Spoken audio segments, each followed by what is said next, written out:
গেল মাসেই ইন্দোনেশিয়ার কালিম্পংয়ে সাপের পেটের ভেতর থেকে এক নারীর মরদেহ উদ্ধার করা হয়েছিল। সে রেশ কাটতে না কাটতেই দেশটির দক্ষিণ সুলাওয়েসি প্রদেশের সিতাবা গ্রামে একই ঘটনা সাক্ষী হয়েছে। মধ্য ইন্দোনেশিয়ায় অজগর সাপের পেটের ভেতর থেকে এক নারীকে মৃত অবস্থায় উদ্ধার করা হয়।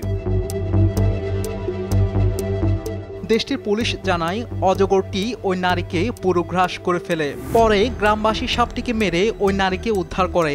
1 মাসের মধ্যে এ প্রদেশে দ্বিতীয় অজগর হত্যা এটি।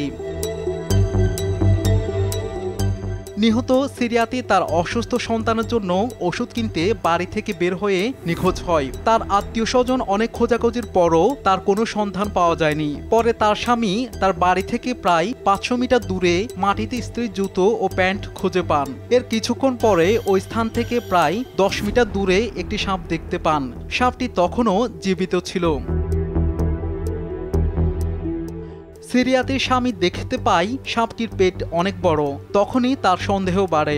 তিনি তখন সাপটির পেট কাটার জন্য গ্রামবাসীর সহায়তা চান। পেট কেটে সিরিয়াতির মরদেহ পাওয়া যায়। এর আগেও দেশটিতে এমন ঘটনা ঘটেছে।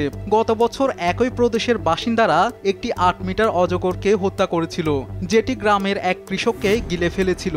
একই প্রদেশের মোনা শহরে 2018 সালে 54 বছর বয়সী এক নারীকে 7 মিটার দৈর্ঘ্যের এক অজগরের মধ্যে মৃত অবস্থায় পাওয়া গিয়েছিল। শাহাদাত শাওন, RTV।